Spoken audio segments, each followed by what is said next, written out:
watching the tide roll away, sitting on the dock of a bay, wasting time.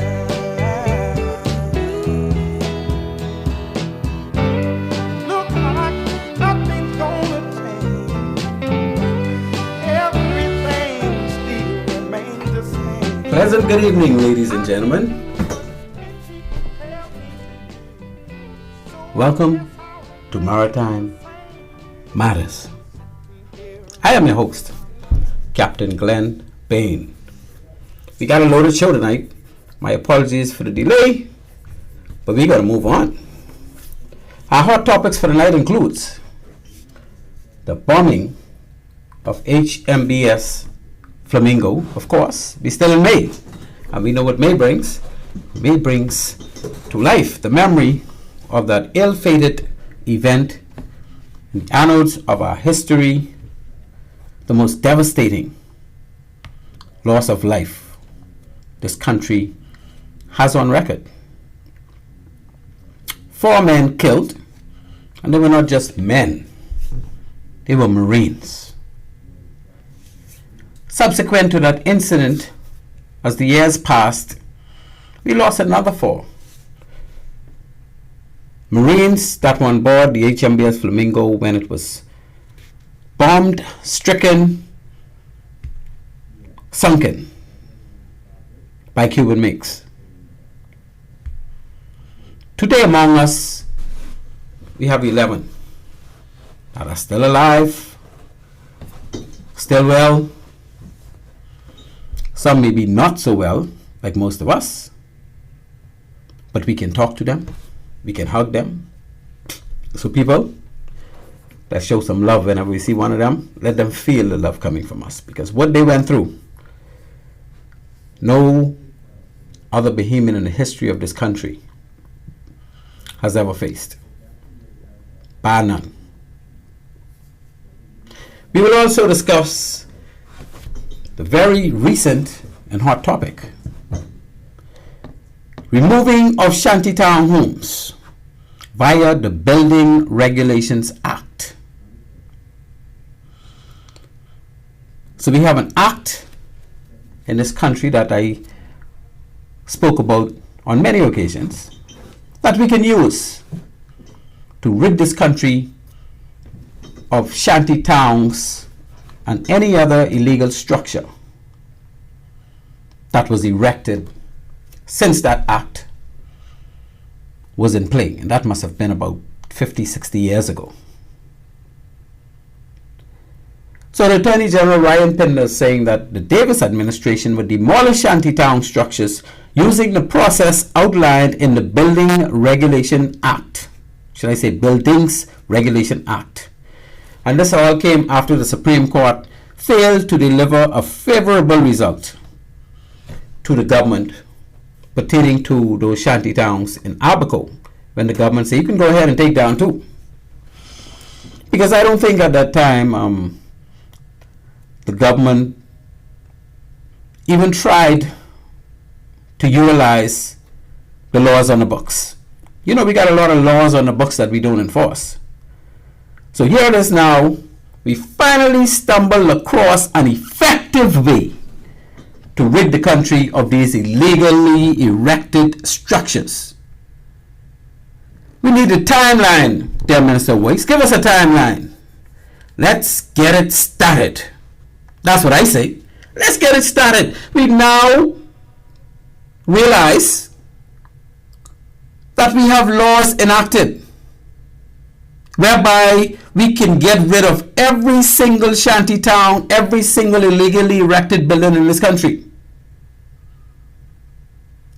So why should we delay? What do we need? We don't need to go back to the court. We don't need the court for this money. So the court already showed us there on our run. Let's get going with the enforcement. We can also talk about the Royal Caribbean, or RCI, Royal Caribbean International. They want to hold a public consultation event coming up next month, the second week, June 8th. Why do they want to do this? Because there's been a lot of controversy over the RCI building their, what you call it? It's a clubhouse somewhere for their passengers, some of their passengers, very small percentage of their passengers, to go over to Paradise Island Western End and just have fun, just enjoy themselves without having to go down Bay Street unless they want to and all the rest of that. Because a lot of those passengers are repeat passengers. They already know the straw market. They already know Bay Street. They already did tours. So, you know, they say, well, I'm in Nassau. Let me just get on the beach. Let me get off the ship. But I want to go on a beach and just relax and have drinks and put my foot in the water every now and then. So RCI is trying to facilitate this. And again, this will be one other means of engagement for those thousands and thousands of cruise ship passengers, eh? We could say millions of cruise ship passengers. So there will be a public consultation event on June 8th, so residents can raise their environmental concerns about the company's 17-acre Paradise Island Royal Beach Club project. You know, so this is a chance now for entities such as Atlantis, some of the environmental groups that oppose this project. Let's get those concerns sharpened up. We can now all watch as this vexing dilemma unfolds for once and for all. Our third hot topic discussion tonight will be how Atlantis, they queried on the employee complaints. You would recall that a few months back, Atlantis actually published a letter. They sent out a letter. They didn't publish, they sent a letter to all of their staff saying to them, look, we want you to come along with us as we put up defense and protests against this entity that wants to create a competition for us on the western side of Paradise Island. You know, it's going to affect all of us. So we need you to get your placards out and put things in order so that we can let them feel that it's more than just the hotel, it's all the staff and all the rest of that. And they thought that was okay. But you know,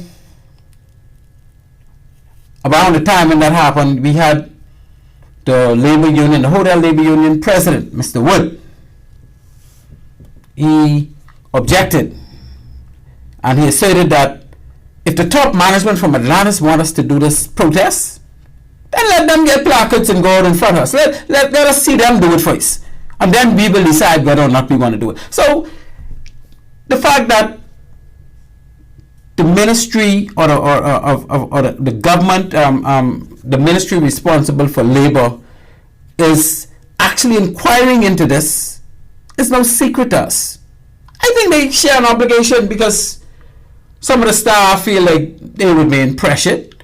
They say Labor Minister Keith Bell said the Department of Labor launched an investigation into Atlantis after getting a number of complaints from employees who felt pressured and intimidated to stand against Royal Caribbean International's proposed Paradise Island Beach. So, according to Minister Keith Bell,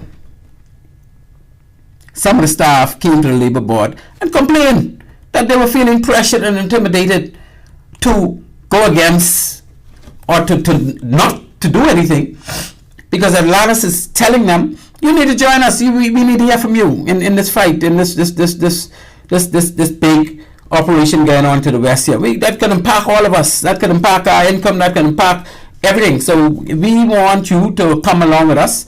And well, of course, Mr. Wood said, no, sir. We want to see you all do it first. And when you all finish, we can decide whether we want to join. Because at the end of the day, we need to understand Atlantis is not owned by the employees, eh? No. Employees work for Atlantis. So why should they be getting involved in a company-to-company matter? a matter for owners and shareholders to deal with. Certainly not a matter for employees to deal with, eh? And why shouldn't the labor officials look into such complaints, particularly since it stems from a company to company perspective? And there are employees complaining that outside the scope of their work, things are happening that they feel pressured and intimidated. So I would think that the government they share an obligation to look into this, even if there's nothing, you say smoke, some non-gas smoke, look into it to verify whether or not this is an issue. Excuse me, we're talking about the largest employer outside of the government of this country to the Bahamas. So, of course, this is not to be taken lightly. But we know where all of this is stemming from. They say, you want to know what happening? Follow the money. Some monies are more being shifted. And of course, when monies are being shifted, people be impacted. But I don't know if that gives any of us the authority to push that on people who we pay. Because now they can feel pressured, they feel like their job is at risk and all the rest of that. And that's common for people to feel that way. A lot of times people working for you, they're scared to talk to you about certain things because they figure, boy, I bring it up now, next thing you know, I fired. So people like to protect what they get. And so going to the government official without being named, they feel like, that's a better chance. So as we move on, I would like to give a shout out to my number one fan, Auntie May, right up in there in Freeport. She's 90 years and counting and rocking steady. Auntie May, I say to you, good night. I say to you, keep on listening, darling. I know you got my back. I got your back. Tell Lori and them, keep things ticking. You tell me I had a party to go to tonight. That's all right. You go to your party and have fun. I'll make sure I send you a copy of a recording of the show so that you can take your time and listen to it at your own leisure. That's how we rolling. You know that. So I had a 61st birthday celebration last week. Yeah, getting up there, no big deal. It is what it is, eh? But of course, that's another 30 years to go. If I want to be in the ballpark with Annie Mae. Annie Mae is 98, like 65. Annie Mae, you got me right. By 29 plus years, 30 years. In fact, somebody reminded me that we are not even promised tomorrow. We're not even promised another hour. Because I told them, I said, boy, look, we ain't promised tomorrow. Let's enjoy the day because we got today. They said, well, Cap, we even ain't promised the next hour, which is so true. And the way things are happening now, we see we losing loved ones all the time. More so now than in my lifetime that I could recall. People just dropping down. So yesterday was the announcement. I got the message that my good friend and fellow Defense Force Senior Officer Samuel the Buck Evans, extremely good friend of mine. I was so hurt and touched. Buck, as those close to him affectionately refer to him, was quite the achiever during his term in the Royal Bahamas Defense Force. He started out as a Marine recruit, the very lowest, and he paved his way all the way up to Deputy Commodore. That's one notch from being the commander of the Defense Force, the Commodore himself. Other than the first Bahamian Commodore, which will be Commodore Leon Smith, and I say here, may his soul continue to rest in peace. We lost Commodore Smith a couple of weeks back. So other than Commodore Smith, we would have had a litany of young officers that attained the rank of Commodore and Deputy Commodore. The Commodores to follow Commodore Smith would be Commodore Davy Roll. Commodore Davy Roll would be the first Dartmouth trained officer to become commander of the Defense Force. So Commodore Roll did a stint, and as he moved on, we made Commodore Clifford Butch Scavella the next Commodore. Following Commodore Scavella would have been Commodore Roderick Bowe. And he was eventually followed by Commodore Tellis Bethel. And now sitting in the chair, as most of us or all of us probably know, Commodore Raymond King. Should I say Commodore Dr. Raymond King? I think I get that right, Ray? Raymond is my boy. We go way back. We used to sail together. We spent a lot of time out to sea. He and I are very good friends. So the officers that pinnacled at the rank of Deputy Commodore. So far we only had two. That would have been Samuel Buck Evans, and currently sitting in that seat is Deputy Commodore Shondell Pinder, another very good friend of mine. We spent plenty of time out to sea. You know, I stood in Shondell's wedding, he stood in my wedding. Let me tell you something, man. This Defense Force, this is a close-knitted operation. So when one of us die, we all feel it. Out of the entire Commodore/Deputy Commodore rankings, the Buck will be the first person of the second generation of Commodore bracket to pass on. And I take this opportunity again to say to Ginger, and to say to Jade, and to say to the cadre of close family and friends that I would have met there last night, those that I would have not met, and the entire Royal Bahamas Defense Force, because, you know, Buck was well loved. Please have my sincerest condolences, and may Samuel Evans' soul continue to rest in peace. Ladies and gentlemen, our sponsors for tonight's show are One-on-One Pharmacy. You know the deal with them. And you want good treatment for medication, you check with my little cousin Shantia McBride and her team, lovely team at One-on-One Pharmacy. Fill your prescription at the store or send your refills via the online site oneononepharmacy.com. There are two locations, East Street South and Charles Sanders Highway. You know, when you walk in the door, they treat you with utmost royalty. You feel like a royal. Like you're going to feel like King Charles at this point, boy, but you can feel close. Say hello to my good cousin Steph. Oh, Steph is in Freeport now. By the way, they got another location, which is Freeport, which is, Island Care Pharmacy. Just opposite the Region Center right there and near the post office. And they got an office, kind of small, but nice and cozy. But guess what? They got everything you need. So check out Island Care if you're on the island of Grand Bahama. And while you're there, I'll say hello to my good cousin Steph. Dollar, I say you're supposed to get a little discount. So she might take 10 cents off. Boy, Steph a little cheap, but that's my girl. We are also sponsored by Bahamas Maritime Connection. At Bahamas Maritime Connection, we provide a full slate of ISPS maritime security services. That's port facility security assessments, plans, audits, trainings, consultancy, you name it. Anything to do with ISPS, we got you. ISPS, International Ship and Port Facility Security. We are Bahamas Maritime Connection, and we will take care of your needs. To the listening audience out there, you know, I am accompanied tonight by the greatest producer around this town. So with me in studio tonight is the insatiable, the man of the hour, and the man with all the power, the man that is fully able, quite capable. I bring to you all the way from the great city of Nassau, the one and only Craig Gibson. Yes, oh, that big time. I believe Craig was a Commodore, you know. Craig, I want to salute the boy like I don't know. I got to keep talking about that because that carrying on. You're listening to Maritime Matters, people. On this show, we talk maritime. Maritime Matters airs weekly at 19:30. That's every Tuesday here on Love 97 FM. The purpose of our show is to highlight persons that made significant contributions to the maritime field in the Bahamas and to sensitize Bahamians of opportunities in this maritime sector.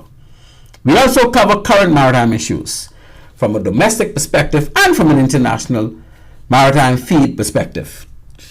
Unfortunately, we're not getting to our international maritime feeds, so I'm going to reserve the last Tuesday of every month to deal with strictly with international maritime matters. Halfway through the show, we will open the phone lines. The number to call will be 326-8255. Again, You can call us at any time once we open the lines, and we ain't open it just yet. So you can afford a call. We're listening to that right now. We got some stuff to go on with this Flamingo before we open these lines. 326-8255. As you know, we just passed May 10th. Last week was May 10th.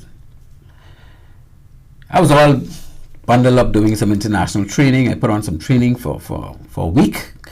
So I was really not too in tune with all of what was going on around. But our most important heroes, our most important maritime, they not only maritime heroes, they're the most important heroes this country ever saw, or this country ever had to know about. Had to be in the spirit of the HMBS Flamingo crew. Again, we had the greatest captain ever, the Führer, senior commander Amos Rule. And of course, there were 18 crew members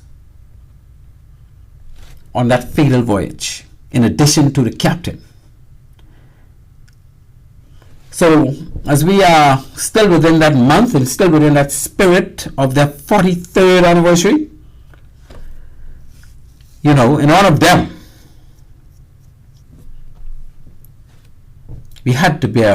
those guys had to bear the travesty of this tragic event. Those ones that continue to live still bear the travesty of that tragic event.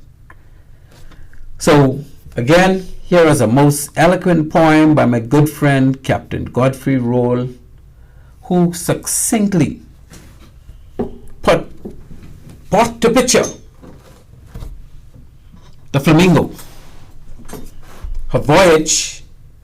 But before we go to that poem, I would like to just do the roll call. I would also like to just talk about that voyage a bit. We will hear the roll call, and then we'll go to the final fatal voyage. So right now we're going to just go to a break, and when we come back, we will do the roll call. We will do a quick description of the Flamingo voyage.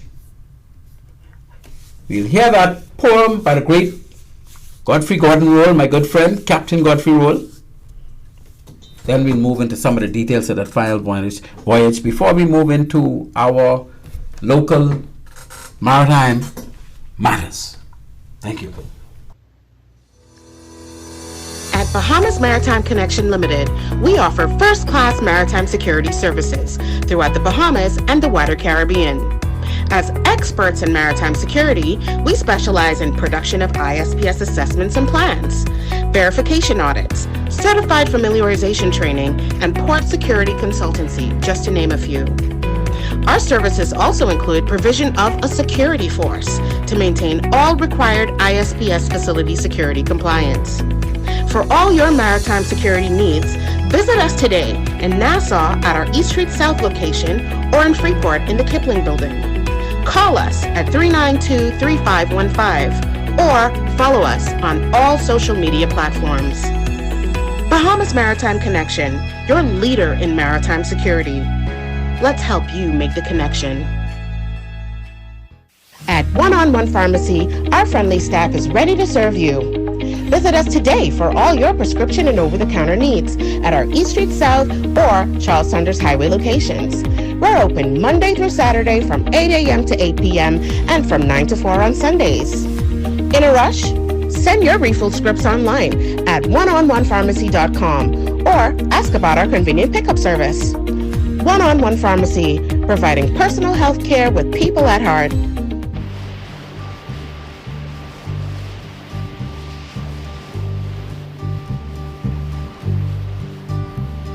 Sitting in the morning sun, I'll be sitting when the evening comes, watching the ships roll in, then I'll watch them roll away again. Yeah. I'm sitting on the dock of the bay, watching the tide roll away. Just sitting on the dock of the bay, wasting time. Ladies and gentlemen, welcome back to Maritime Matters. As we left off, we were starting to get down to the roll call of the persons on board that HMBS Flamingo. And I start with the 4 that were slaughtered during the attack of those Cuban MiGs when they put 3 rockets through the hull, the superstructure of the HMBS Flamingo, causing the ship to be abandoned, and eventually the ship just went down. And some of us would have read where and heard where the Commander Amos Roll said that at that point all of the men that were on board, all except the 4 that were killed, were on board the captured craft, the Cuban fishing boat. And he made all of them turn to the Flamingo and salute. So the men that did not make it, Able Seaman Fenric Stirrup. Apparently Fenric was not a very strong swimmer, but he was a very happy, they always call him Guy Smiley. He was a very happy young man, just out of from the time he joined the force. Lost his life as a result. And as you know, we are pushing to have that roundabout, that Coral Harbor roundabout as we know it now, to be the HMBS Flamingo roundabout. We're going to have a large replica of the ship itself, HMBS Flamingo. And then we're going to have engraved the names of all the crew members that were on board, the 19 of them that were on board at the time of that fatal attack. And then each road leading from that roundabout, which is 4 streets, we're going to name those streets after Fenric Stirrup, and he's going to be the main one, the one that, the long one, Carmichael Road. We don't need that to name Carmichael Road no more. That's leading to and from that roundabout. We're going to name that Fenric Stirrup Road. And then we get Austin Smith. Austin Smith was a very popular, very nice person. Austin, we're going to put his name on that road leading north from that Coral Harbor roundabout, the one that takes you to the airport. That's going to name Austin Smith Road, eh? And David Tucker, that's the one who was so good with that 20mm gun. Very jovial, I understand he's a very jokey person. He liked to crack joke all the time. He's very happy. So we got to name David Tucker after the street that leaves that roundabout and head for Coral Harbor Base where all the guns are. Since he was the gunner, eh? And last but not least, we got Edward Williams. Edward, he was a pretty stocky fella with this big afro. Wonderful afro. Back in the day, afro was the way to go.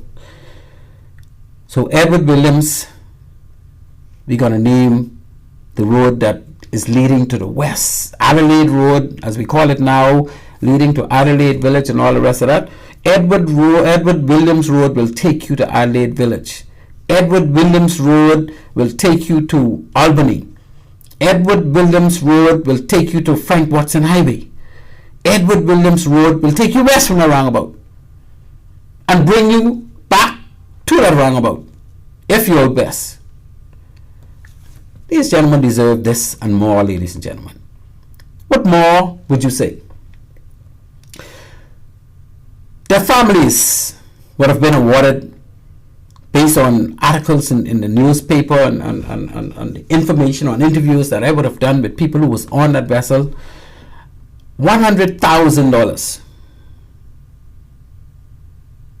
back in 1980. $100,000 for each of the 4 that lost their lives. What is $100,000 today? Well, back then it was a good amount. I can tell you, a 3-bedroom, 2-bath house you could have had with a nice car for $100,000 back then. Not today. But is that worth someone's life? These gentlemen ain't just lost their life, you know.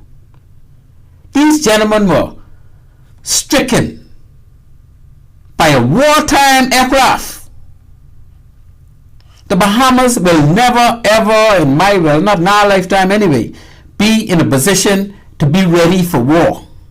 Not going to own warplanes and frigates and destroyers and air-to-surface missiles and surface-to-surface missiles and submarines. And we're not going to go down that road. Who are we going to fight against? We can't beat nobody around here. So, we're going to continue to defend our waters. This is what we were called to do. Defend our waters from what? Not from warplanes. Not from military ships. Because we don't stand a chance. How are we going to use our patrol boats against a submarine? That don't even sound like that makes sense, eh? How are we going to use our patrol boats against a destroyer or a frigate? I wouldn't even mention an aircraft carrier. How are we going to use our patrol boats against an F-16 or Cuban MiG or even a air-to-surface missile chopper? We don't stand a chance, not with no 20 millimeter. So ladies and gentlemen, I want you to understand that these men were slaughtered. These men didn't have a fighting chance to defend against a MiG jet fighter. These men were basically sitting ducks. And we all know what happened. Well, we should know what happened. They had to leave that vessel, that vessel that got taken down by rockets and hit the water because everything was burning. Everything was burning. Even the floor started to melt. And they had to hit the water for life. And then after they hit the water, you know what happened? The MiGs came back. And they didn't need no rockets no more. Because the ship was already had the 3 big hole burning and the ship was then started going down. So what happened? They turned to guns. And you know what is a gun on a warplane? That's those things that keep turning around. And as they move, they just drill in through the water. And they did that over and repeatedly. So it's a wonder why only 4 men got killed. Because while they were in the water swimming, bullets was falling through and through. And some of them tell you they saw the bullet drop right on the side of them, right through them. Some of them actually got shot. I wonder if you all know that. Some of these men living among us today have scars on their body from bullets from the Cuban MiGs. And you think that was compensated? Those men were not given 1 red cent. Not from the Bahamas government, not from the Cuban government. The only individuals from that ship that received anything is the 4 that were killed. And they received and I was even told that out of that 100,000 they only got $80,000. Well, that means that's 20,000 difference, but guess what? Let's say they got 100,000. What are their families going to do with $100,000 when you lose your breadwinner? And that $100,000 didn't come from the Bahamas public treasury. That did not come by way of the government of the Bahamas in 1980 or any other government proceeding following that. You know where it came from? From our country suing the Cuban government. They gave, I think, $3.5 million to replace the ship, and then the $100,000 each for the men, the 4 men. But the other men, whether they had scars from bullets, whether they were just half crazy, whether they were capable of carrying this thing and live a normal life from that point on, none of that mattered, because they did not get 1 red cent from anybody. Not from the government of the Bahamas, not from the treasury of the Bahamas, not from the Cuban government. They got nothing. And guess what? They didn't even get therapy. When they came in, Well, of course, I'll tell you how it all happened. But when they came in from Ragged Island, they took them in for questioning, and when they were released, you think they went home? No, they did not allow any of them to go home. They put them on the sister ship HMBS Marlin, which was identical to Flamingo. How you could do this to me? I just watched this boat get bombed to pieces. I had to swim for my life, gunshots firing at me. I got on the captured craft, and only God know how that captured craft got me safe to Ragged Island. And now I'm back, stressed out, and you will put me on the sister ship and send me back out to sea? What kind of foolishness is that?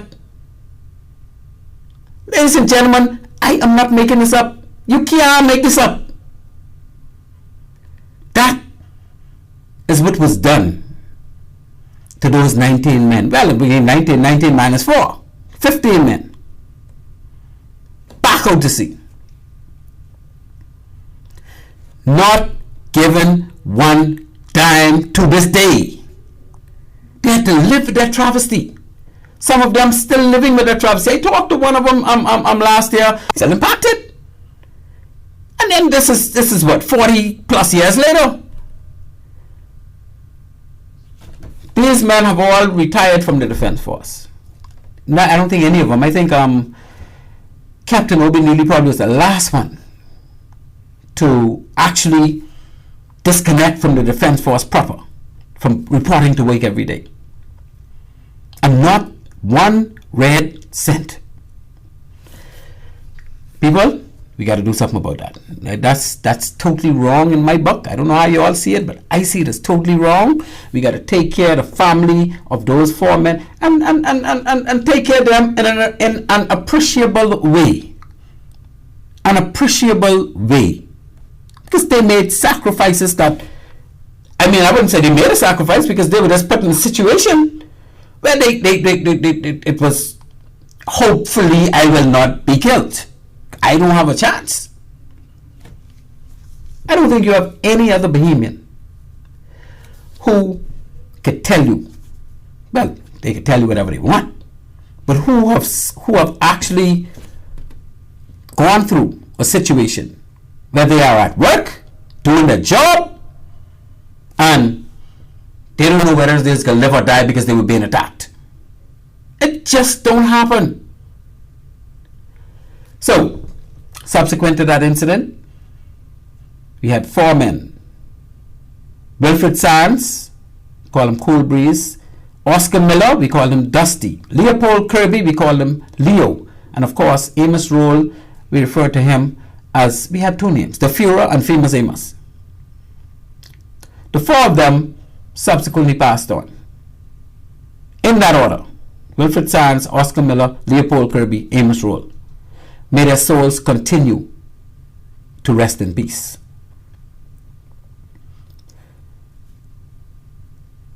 Today, we have 11 of the men that went through that travesty that are still moving around among us. We may take it for granted, but really, we need to do better, eh? We get Anthony Allens, who was at the time Sub-Lieutenant Anthony Allens, and the executive officer of 19 crew. In other words, he was next in line, although he was only about 20, 21 years old. He was next in line to Amos Roll as far as being the most senior person on that vessel when that happened. We had Peterson James, who was at that time a petty officer, or was he a lead man? I don't know. I know Peterson James was on that ship, and again, he was senior to most of those that are still surviving. The only person senior him would have been Amos Roll, Anthony Allens, and the other officer, the one that we call Cool Breeze, Mr. Wilfred Sands. We had more senior people like Gregory Curry, Denzel Clark. They were in the force before the rest of the men. I think, if I get it right, both of them were in the police Marines, along with Peterson James and Amos Roll. And other people on that vessel, Trevor Sands, T. Sands, John Wallace, Whitfield Neely, Willard Sanders, Anthony Russell, Eugene Thompson, and Cladwell Farrington. They all played a major role in running that ship. They were all fearing for their lives, not knowing whether they would live or die. They were watching men around them in panic. Because I don't want you to think this was a situation where everybody's just thinking, hey man, they're shooting at us, well, matter what we can do. Right? No, these men were, after they realized they were under attack and they couldn't do anything about it, there was a big panic going on. Wouldn't you panic? So people, this was not a normal situation as some of us look at it.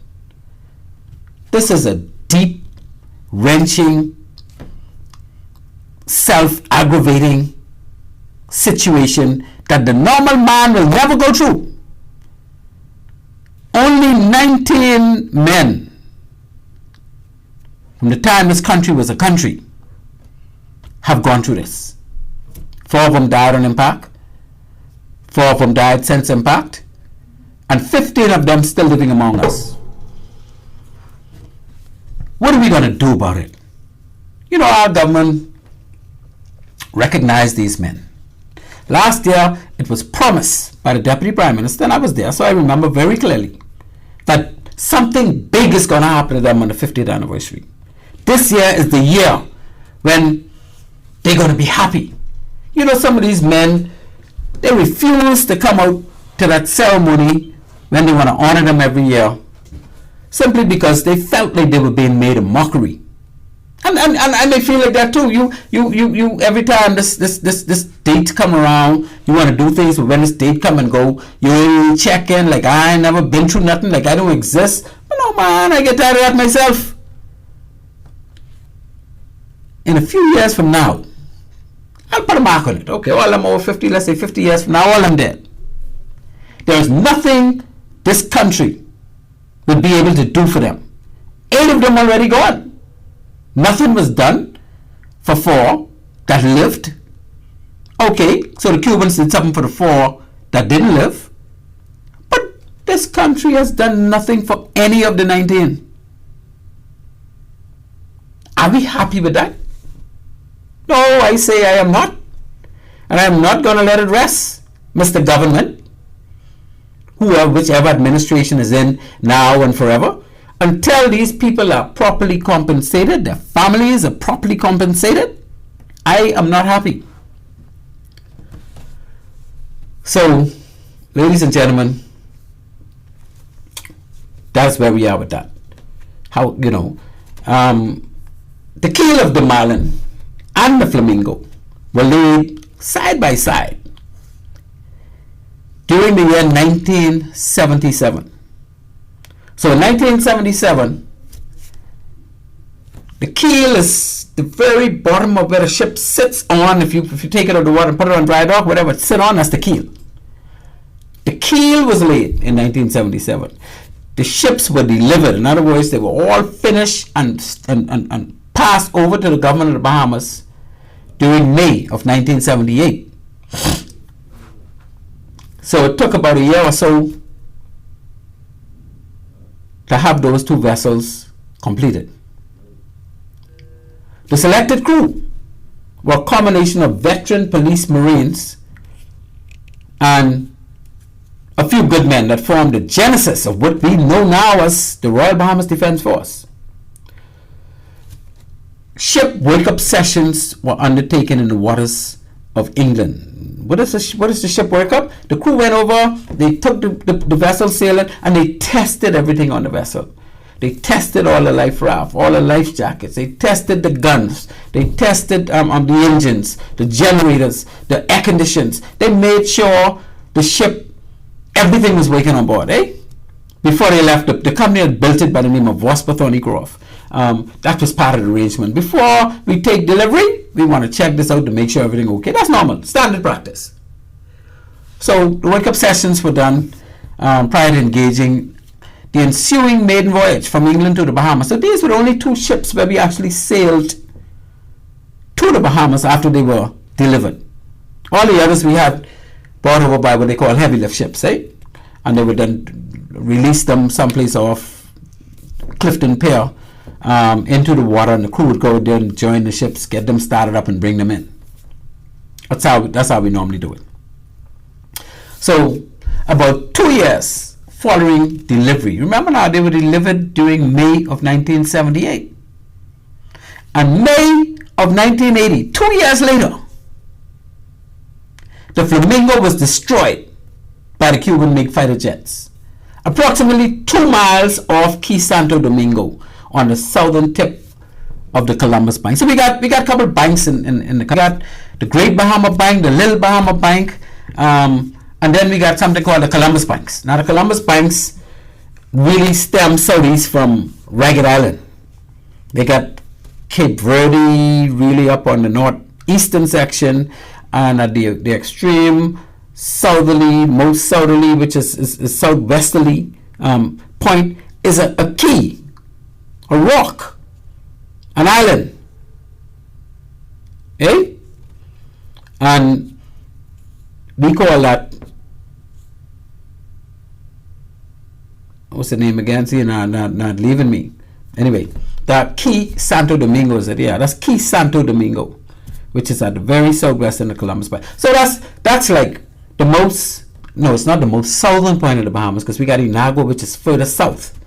But that's like the closest point we have, I think, to Cuba, because it's at the very bottom of the Ragged Island chain, eh? So here they go, all the way.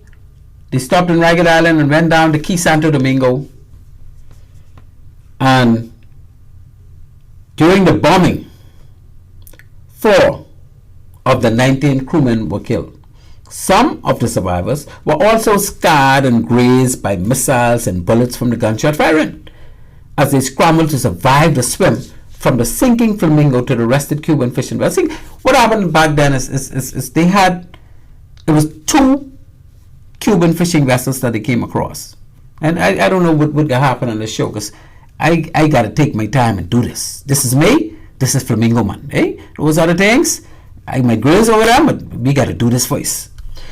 So what happened was, it was 2 of those boats when they thought it was 1, but then they saw it was 2.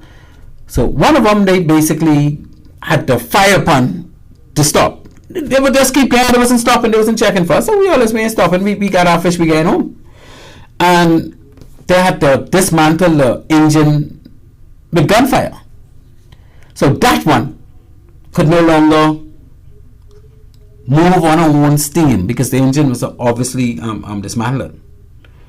So they took that one in tow, and when they were getting ready to set off, the Cuban MiGs came around and sank the Flamingo. So the one that they had in tow, they basically had to leave that alone and go to the one that was capable of running. But it couldn't run away because we already had a boarding team on there with guns, making sure they don't try to run away. And good thing we did that. Otherwise, they were going to leave them fellas in the water. And guess what? Where they were in that water, none of them would have survived, because it was getting dark. And let me tell you something. Even if you could see that key is 2 or 3 miles away, and you could see that key when you're on board that ship. When you get in that water, you don't even know which direction that key in. And the thing about it is, you're in deep ocean. So it's a good thing that second captured craft was there for them to actually go on.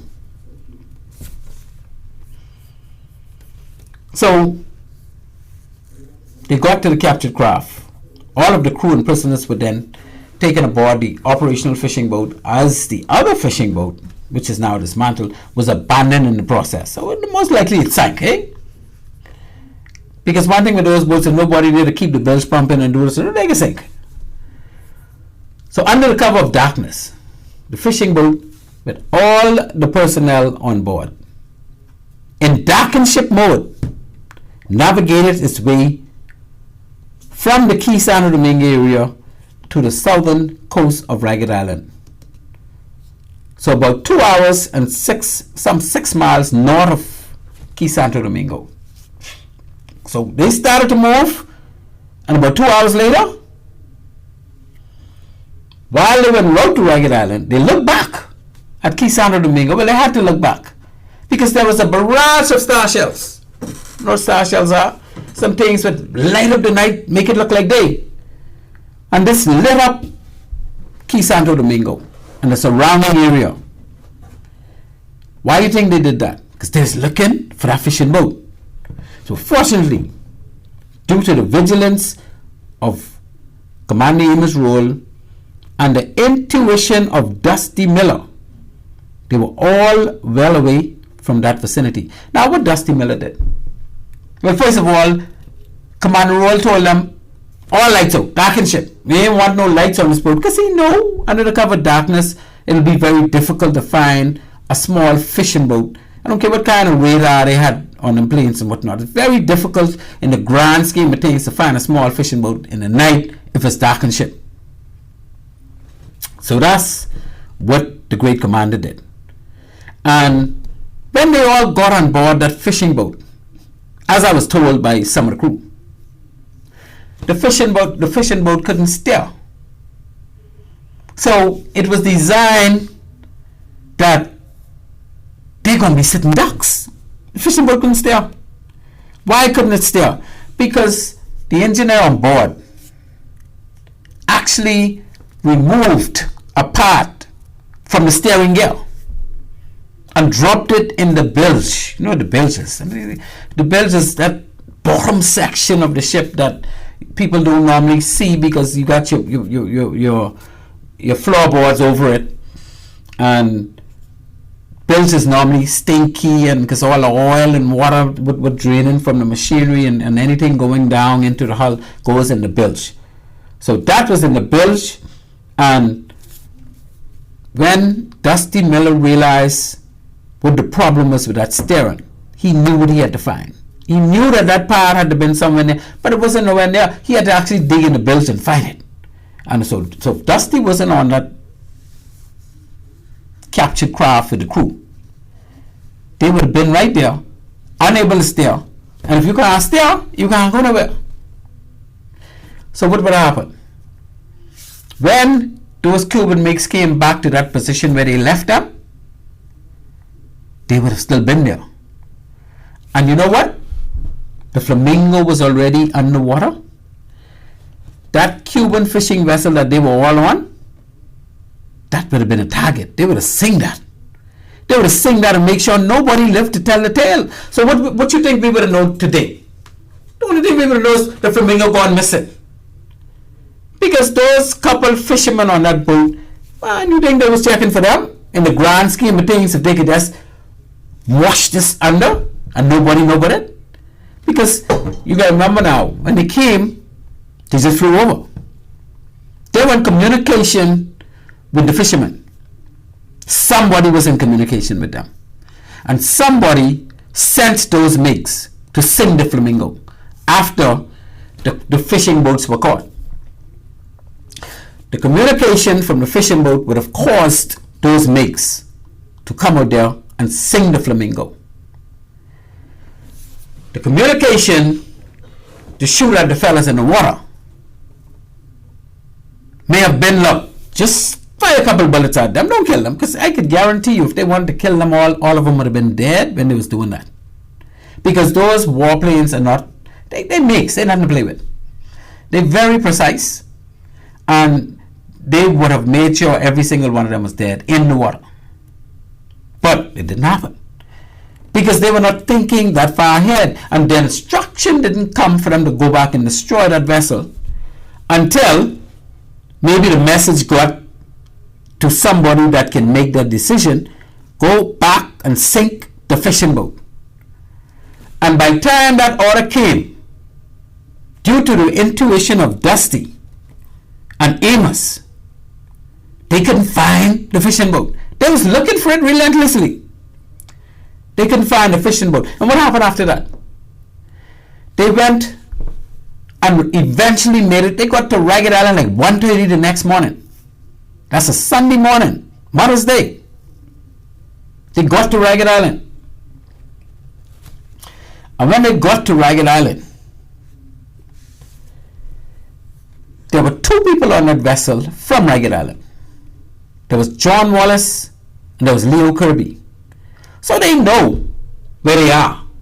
They know there's a track road that can take them from the southern coast, although they got to walk in shallow water and then walk through mud, right, to get ashore. But they know where the track road is that took them into Duncan Town, into the town. And you got to remember now, these fellas watched their ship sink. They've been fired upon. They've been on the Cuban fishing boat, and Dusty was smoking cigarettes so they could use that light from the cigarette to see the compass after he fixed the steering. So these guys were just wondering what is going on. You talking about young boys? These fellas, on average age, is probably about 20 years old, and they're all out there in whatever piece of clothes they're gonna find. Some of them in overalls, some of them in short pants. Because you gotta remember now, all men don't be on watch at one time. Now they may all been up because it was a fishing boat and all the rest of that, but then you gotta actually swim for your life. In most cases, you could take off your footwear, eh? All them barefoot walking through the track road and all the rest of that. And they made it to the police station. And they all slept there. And the police was able to send that message from Ragged Island to police headquarters that we have 15 crewmen from the HMBS Flamingo, and they're telling us that their vessel was sunk by Cuban Nicks. Because nobody knew. And that's why I'm saying that if they had gotten that fishing boat destroyed, then what would happen? We would only think and know that the Flamingo went missing. Nobody would have known it was sunk by Cuban Nicks. So, as it is, we now know that it was sunk by Cuban Nicks, and those men made it ashore because Amos decided to darken ship. Dusty decided he's going to find a way to fix the steering, and he found the pin. I think it was a steering pin that was needed for that steering gear to work. He put the pin back in place, and they were able to make it to Ragged Island because they were being sought all night. And how do we know the significance of them making it to Ragged Island? When daylight came, around 7, 8 o'clock, the next day, well, the same morning, after they reached Ragged Island, the Commodore of Defense Force at the time, Mr. William Swinley, along with the Commissioner of Police, and I'm not sure, it may have been Sir Rachel Thompson, I think it still was, because this was back in 1988. The Commissioner of Police and Commodore of Defense Force went, and if not, it was probably Gerald Bartlett, I don't know, but they went on by plane to Ragged Island, and they took a second plane to bring back those 15 men along with, I think it was 8 prisoners. And they landed, the 2 planes landed, they went in, spoke to the police, and when they were about to go back to the planes with the men, you know what happened? The Cubans came. And they landed one of those personnel carrying helicopter on the runway, and men got out heavily armed. Nobody moved, nobody get hurt. Then they had choppers flying around. Then the MiGs came back and they started causing the coconut trees to dance and prance. So everybody on the island was trying to figure out what again. Ooh, mind you, the message is already out. Ragged Island is a small place, only 1 settlement. Everybody already knew what happened. And people were afraid to go to church. Mother's Day service. Because the Cubans just devastated that little town for hours. The Commissioner of Police and the Commodore of Defense Force could not even get back to the runway because the Cubans took charge, eh? And what had to happen? A U.S. aircraft, a U.S. F-16 fighter came, two of them, excuse me, and they buzzed the airstrip of the Cuban airplane. And obviously, that was enough to frighten them off. And that was after 3 hours of those Cubans just devastating that island.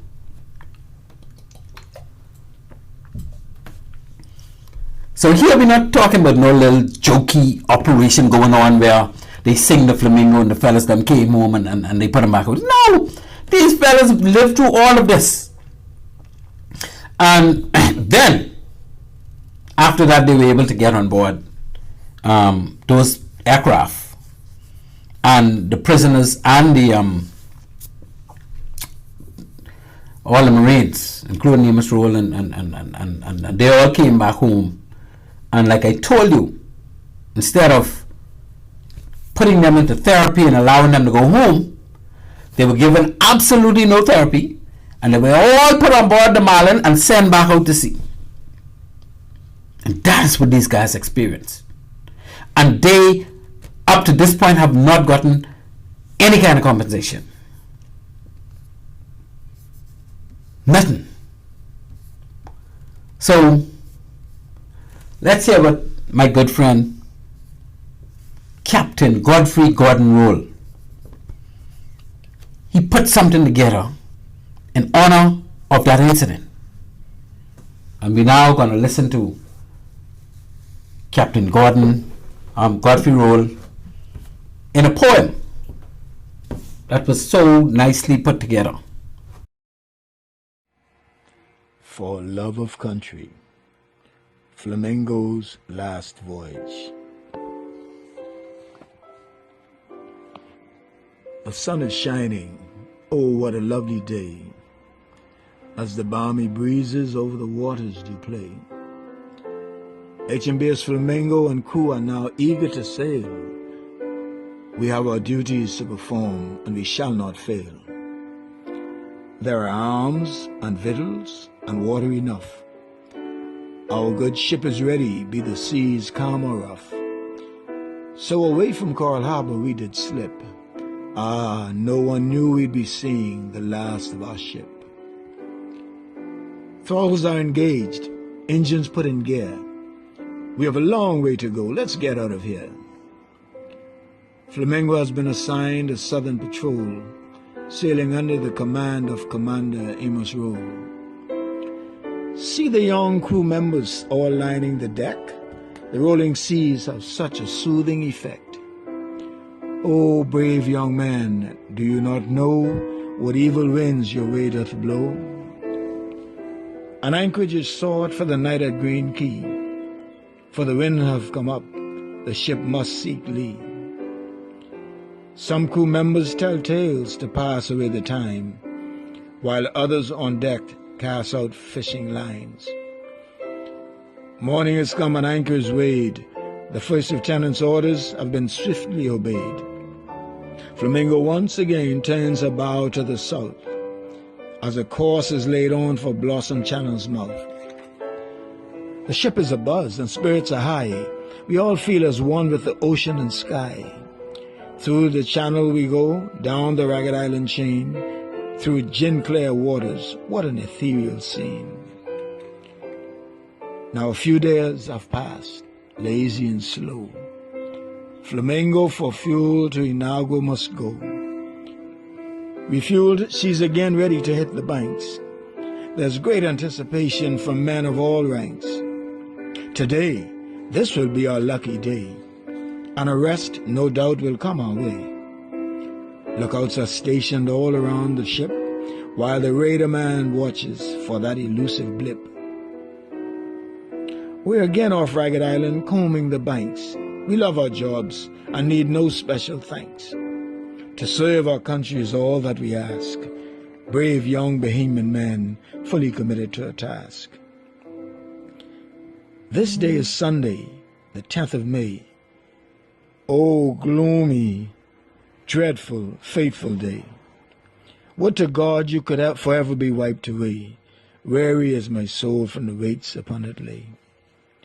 I have a contact, the radar watch shouts. It's 5 miles away and bearing due south.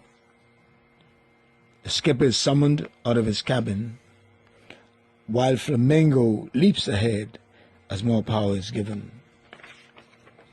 The boarding party all assembled is standing by, all fully equipped, weapons pointing to the sky. Go forth, brave souls, your duty calls. Stand tall, each one, whatever befalls. As mighty Flamingo steams nearer and nearer, the contact we see grows clearer and clearer, until by the light of the blazing sun we could see a fishing vessel from some foreign country. A feeling of joy now descends on the crew, for what we first thought was one is now confirmed as two. 2 arrests now instead of 1 to be made. 2 arrests will now to our credit be laid.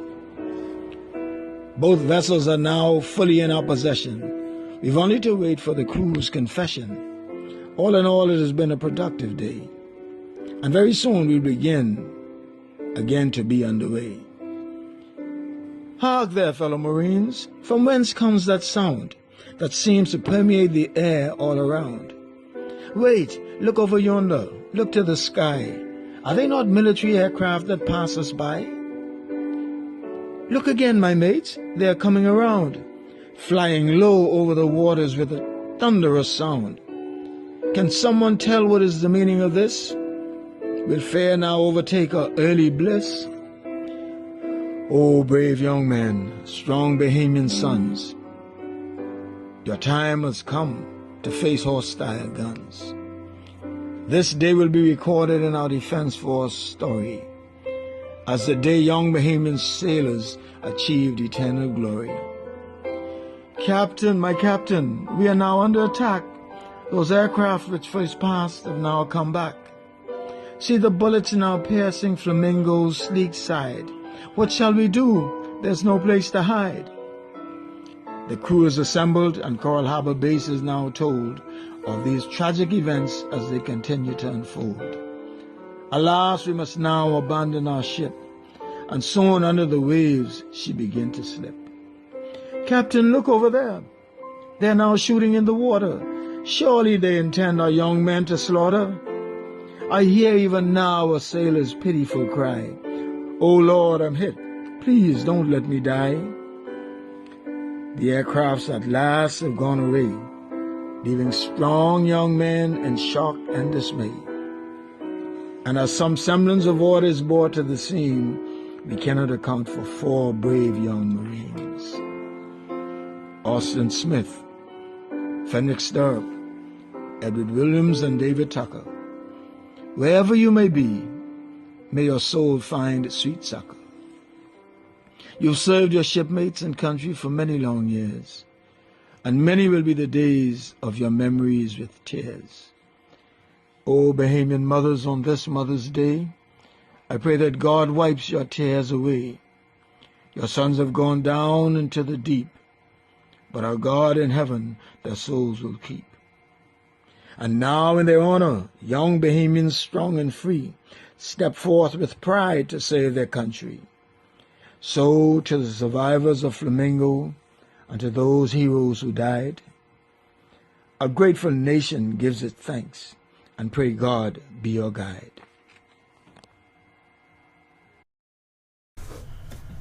How sobering is that? My good friend, Godfrey Gordon Roll, Captain Godfrey Roll, foreign captain, Royal Bahamas Defense Force. He made some sacrifices too. We got a lot of people who made sacrifices. I see the caller on the line, and I'm going to get to you right now, caller. So before we move into our next segment where we talk about this voyage, please, caller, you're live on Maritime Matters. Hello? Yes, ma'am. You are live on Maritime Matters. Good night, and how are you?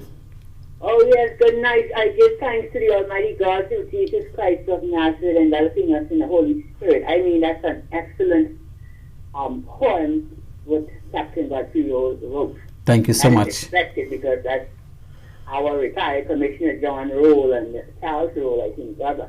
That is correct.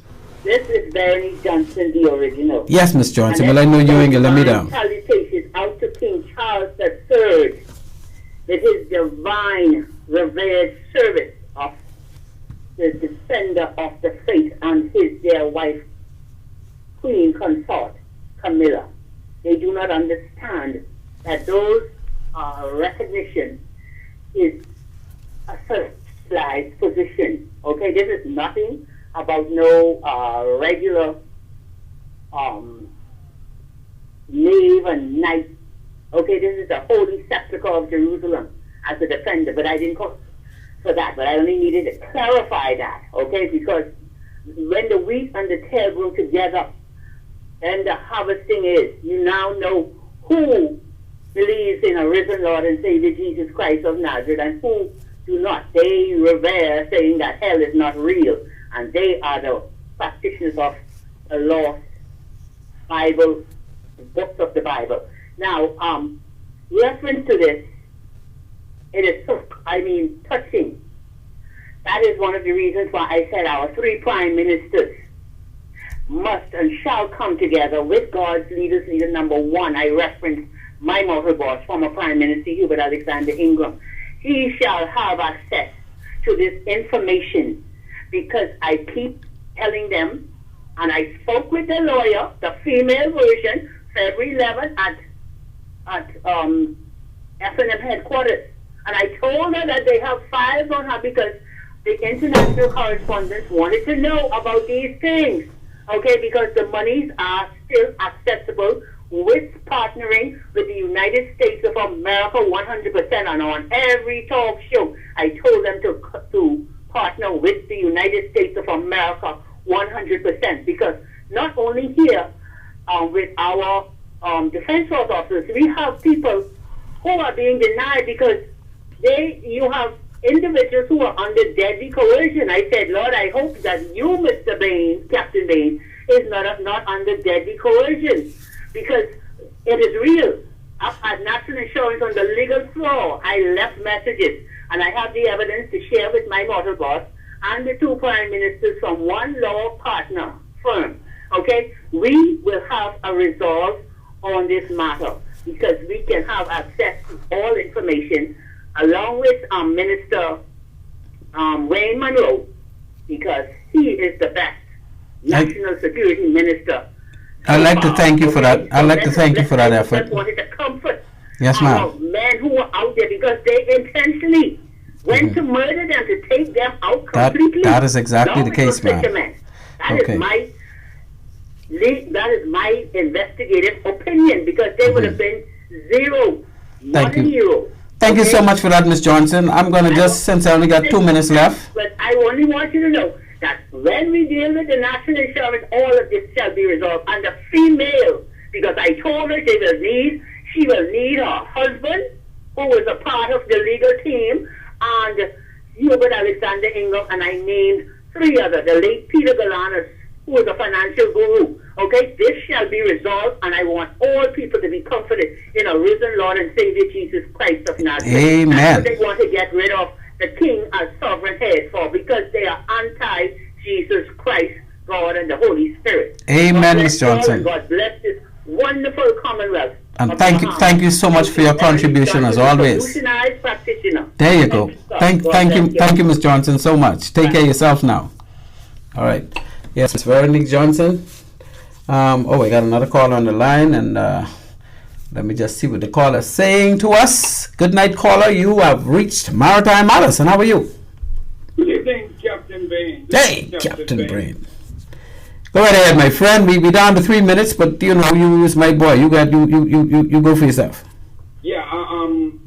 Firstly, I just want to say that those guys, my comrades in arms, they ought to be celebrated in the highest possible way, and whatever we as a country can do for them, I fully support, and I call on the government, the current government, to look at that suggestion on the road, the renaming project that you have been speaking about for months now.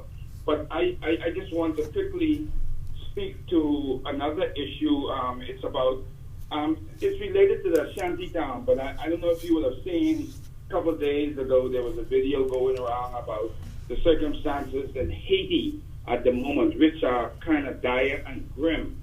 And I think we as a people, we kind of sleep at the wheel when it comes to this issue, because I think at the end of the day, we're supposed to have right now emergency meetings going on and planning how we're going to prepare our borders and how do we fortify our borders, because that violence that's going on in Haiti right now will invariably spill over into the Bahamas. And will we be prepared as a country to address that? Because those same people who conducting those murderous acts, they're the people who come in on the boat, they wipe them out clean, and they're going to be here and they're going to do the exact same thing. We've seen it now. So I just think that we have to seriously look at it. The Ministry of National Security, the Port Department, the Ministry of Foreign Affairs, the Ministry of Health, the Ministry of Transport, and everybody, we have to get together to look at the situation what's going on in Haiti and try to be as proactive as possible to make sure that we protecting our little homestead, because those people will try to get here and they're going to bring carnage with them when they come. Okay, Herbie, I would like to respond to that in a way, but really I'm out of time. So I'll just say, you know, we are aware. I'm sure our leaders are aware. But we need to take care of things from within before we focus on without. We need to take care of. We're going to take this up on the next show, because I really need to get to this. But it's not going to go anywhere. Next show we'll take it up for sure. But we should call a bit earlier, but I shouldn't say that because I didn't give you an opportunity. So I apologize for that. But while we deep in this, I just want to say three. You know, I want to mention three people. I already said tonight that, you know, our good friend Samuel Buck Evans has passed on. But we have two other people among us. That we have the former Captain Anthony Allens, who was I think he was one of the first two Bahamians to make it to that rank from the new era of officers. He has had more than one stroke, and you know, he's not doing well as if he didn't have a stroke. So I'm sure he's having his challenges, and you know, we've lost Buck. Now Anthony is going through what he's going through. We have former Commodore Clifford Butch-Scavella as well, who have suffered a stroke or two strokes. And you know, we see them all the time, and they're among us, and these are people who have contributed heavily. We got other people who are going through challenges as well, and we've lost a lot of people along the way. So let's just kind of try and put our arms around our brothers as we move forward. All of us are getting up in age, and you know, we gotta look around, and we gotta do things as much as we could to help one another out, and we gotta realize that we're losing some people that really were patriots in getting this organization, the Royal Bahamas Defence Force, to where it is today. And you know, we just gotta keep it ticking, man. So thank you so much for your contribution, my friend. But we'll take that up next lap. Thank you for the opportunity, my brother. I appreciate you. Okay, Herb. Thanks so much, man. Continue keeping on, because you're doing a wonderful job. I appreciate you, my friend. Appreciate you. Yeah, so ladies and gentlemen, we're fresh out of time. My good producers allowed me another minute or two. So I just wanted to throw that out there, that we have men among us. We have the four that died subsequent to the event. We have men dying all the time. We had Commodore Leon Smith passed on, who was the first Bahamian to ever become Commodore of the Royal Bahamas Defence Force. Prior to that, we've had Amos Roll, who was the Fuhrer, the commander of the Flamingo when that incident happened. So let's, you know, keep all these people in mind, and realize that we still have some among us. Like I said, we're not promised tomorrow. They're not promised tomorrow. We're not even promised another hour. Not some of us, not another minute. So we're dropping down. Let's just keep it going. With that, I want to just thank my sponsors. That will be One-on-One Pharmacy and Bahamas Maritime Connection for keeping the show going for over a year now, and still going strong. And that's how we roll. And next week we're gonna try and be making effort to get one of the members that were actually on board the Flamingo that we didn't have on the show as yet. We want to get that member here on the show to explain another bird's eye view of what was happening around him when that ship went down. That's our next week's show. So with that, ladies and gentlemen, I want to thank all of you for continuing to listen to Maritime Matters. And, that keeps us going. I get a lot of feedback and I love it. I know some of you want to call, but you don't get that opportunity. So let's just keep it going and keep the feedbacks coming because we love it. So with that, ladies and gentlemen, again, I thank my producer, Mr. Craig Gibson. And I say, Maritime Matters, out. Sitting on the dock of the bay, watching